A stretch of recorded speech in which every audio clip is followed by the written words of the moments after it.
Part 2 of Cloete's Pass covers the southern descent from the 6th to the 16th kilometre. If you intend driving this pass, it's important to watch Part 1 first, which contains the Google Earth orientation animations, as well as other information pertaining to history, safety and tourism. From the summit point on a clear day, the ocean is visible, whilst the village of Herbertsdale lies cradled in the centre between a mosaic of green fields. The road now heads down to a very sharp left-hand hairpin, which occurs at the 7-kilometre point.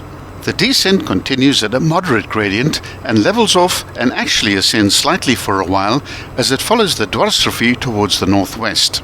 The largest town in the area is Mossel Bay. Its economy relied heavily on farming, fishing and its commercial harbour, which is the smallest in the Transnet Port Authority's stable of South African commercial harbours, until the 1969 discovery of natural offshore gas fields, which led to the development of the gas-to-liquids refinery operated by Petro SA. The origin of the name Mossel Bay, which translates into the Bay of Mussels, has to do with the ascendancy of the Dutch shipping merchants in the late 16th and the early 17th centuries. In one account, the explorer Cornelis de Houtman named the place Mossel Bay when he stopped there in 1595, whilst in another, the Dutch Admiral Paulus van Carden named it when he came ashore on the 8th of July 1601. Whatever the case, though, the mussels and oysters on the shore would have been a welcome addition to the limited diet on which the ship's crews were expected to survive in those days.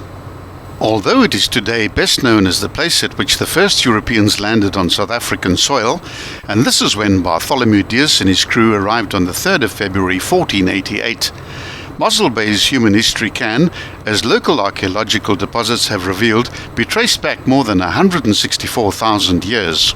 Dias and his men found a spring from which to replenish their water supplies.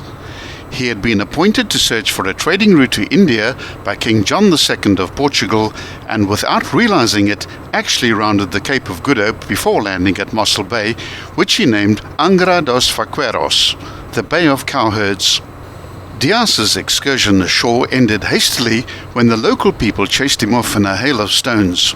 By the time the Portuguese explorer Vasco da Gama reached the area in 1497, the bay had been marked on the maps as the watering place of St. Blaise. Da Gama bartered successfully for cattle with the local Khoi people in what is generally regarded as the first commercial transaction between Europeans and the indigenous people of South Africa. In 1501, another Portuguese navigator, Pedro da Ataide, sought shelter in Mossel Bay after losing much of his fleet in a storm. He left an account of the disaster hidden in an old shoe, which is suspended from a milkwood tree near the spring from which Dias had originally drawn his water. The report was found by the explorer to whom it was addressed, João da Nova, and the tree served as a sort of post office for decades thereafter. More recently, a boot-shaped postbox has been erected under the now famous post office tree, and letters posted here are franked with a commemorative stamp. This has ensured that the tree has remained one of the town's biggest tourist attractions. De Nova erected a small shrine near the post office tree, and although no traces of it remain, it is considered the first place of Christian worship in South Africa. Although the Dutch governor of the Cape Colony, Jan de la Fontaine, visited Mossel Bay and erected a possession stone there in 1734, the first permanent European building, a fortress-like granary, was built only in 1787. In July of the following year, the first shipment of wheat grown in the area was shipped from the bay. Although a British force had invaded the Cape in 1806 and Britain had taken permanent possession of the colony in 1814, the Mossel Bay area retained its Dutch-given name until its declaration in 1848, when it was renamed Aliwal South, after the Battle of Aliwal in India, where the then governor of the British-held Cape Colony, Harry Smith, had won victory over the Sikhs on the 8th of January 1846. The name Aliwal South never stuck, however, even when the town was officially proclaimed in 1848 and when it became a municipality in 1852. From the earliest days of the Dutch settlers, Mossel Bay acted as the major port serving the Southern Cape region and its hinterland and the arid Klein or Little Karoo. And during the ostrich feather boom of the late 19th and early 20th centuries, more than 800,000 kilograms of feathers were exported through the port every year, which may have been the impetus that led to the construction of the first breakwater in 1912.